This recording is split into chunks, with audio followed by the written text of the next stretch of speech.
Paulie, door number one, the Philadelphia Eagles as the highest scoring NFL team at 6-1, or door number two, the Cardinals, the lowest scoring team at plus 650. That's tough. I'm going to say door one, though. I just think the offensive line's so good and Hurts and what they have in place with all the skill position players, and they think they improved at the running back position as well. Who knows? Maybe Hurts improves. That's possible as well.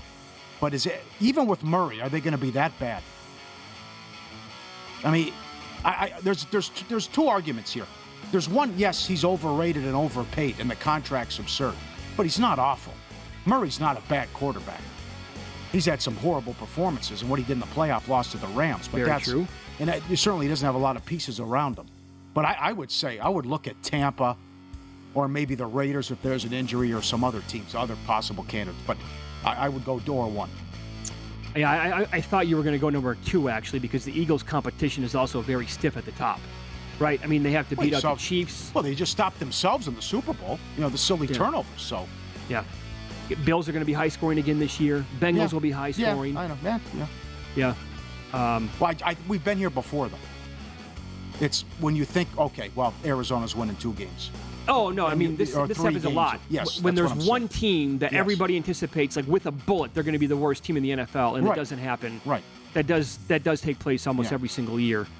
Door number one, we're going to skip number two, fellas. Door number one, a non-Power 5 makes the playoffs this year, or door number two, a non-quarterback wins the Heisman Trophy. Door two, not close. I mean, who are we talking about? Door one, it's got to be like a Texas San Antonio or a Sun Belt team, an App State or somebody like that, a Coastal Carolina.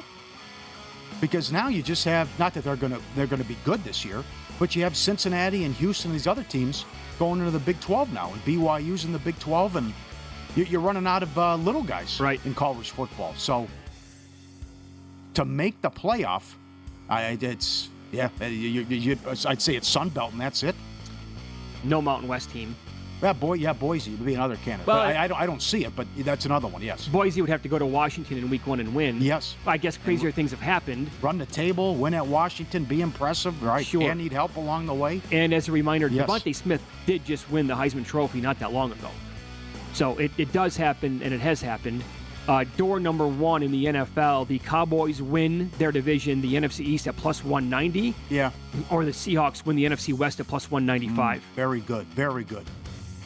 I'll have to go door one because I have history on my side. Again, 2004, the last time a team has gone back-to-back in that division.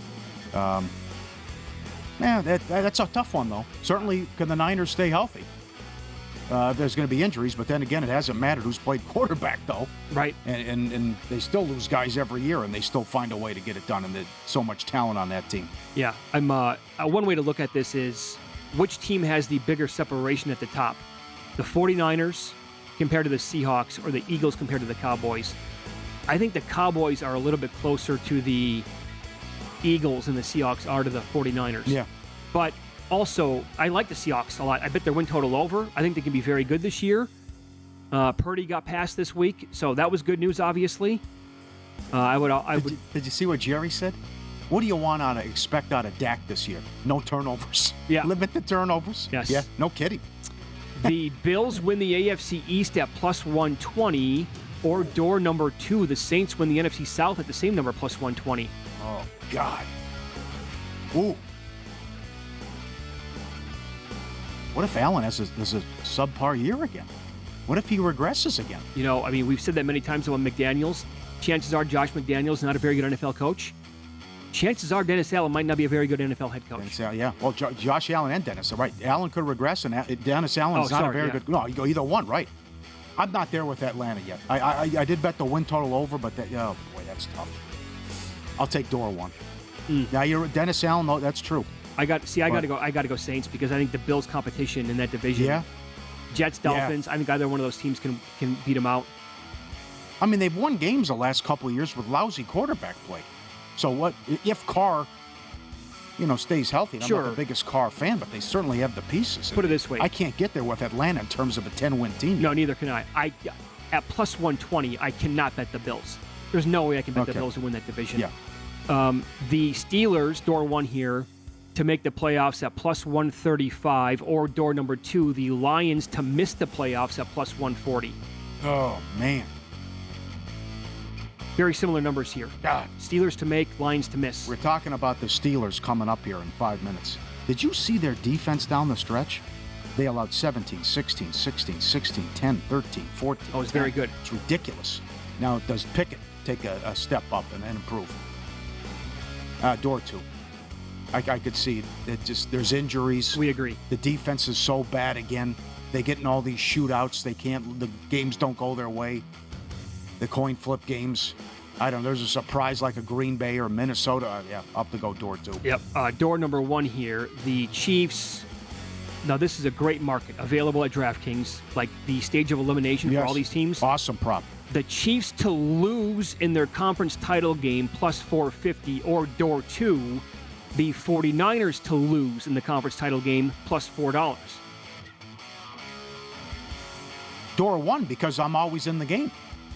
Yeah. Right? I'm always in the game. I think that's the way that you have to approach this. He's made it every single year. Every year. Right. The Niners could win the Super Bowl. They might not make it to the NFC title game. Yeah. He lost 2 of them at home in overtime, and he won the other 3. So it's ridiculous what this guy has done already in his career. This happened to me yesterday. Person that bothers you the most.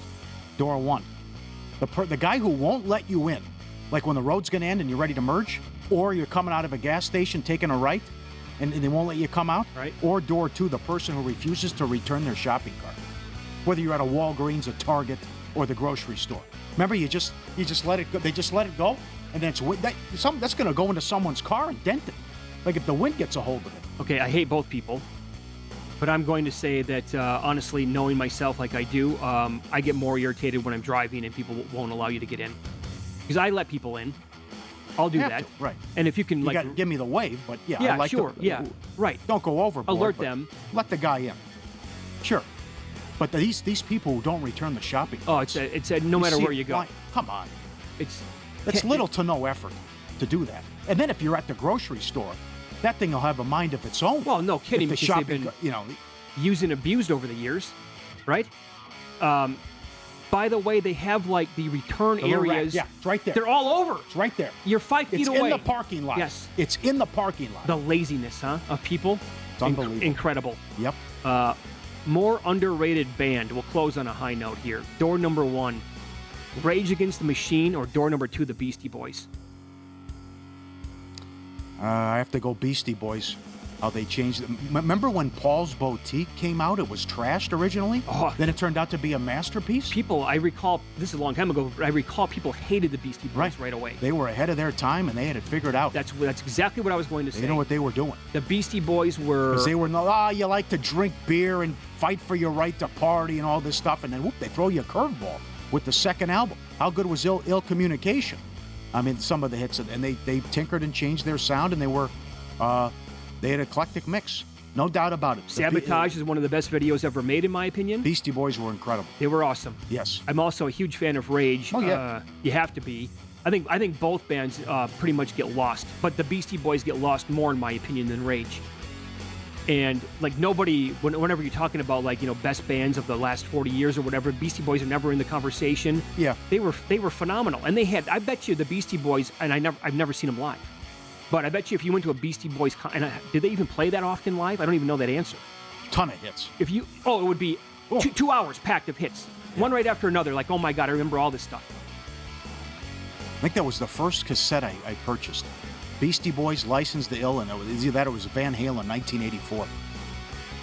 Yeah, what a time to be alive. Oh, yes, no kidding. Yes. Visit VSiN.com to get current odds, listen for free, find showtimes, and download VSiN sports betting podcasts.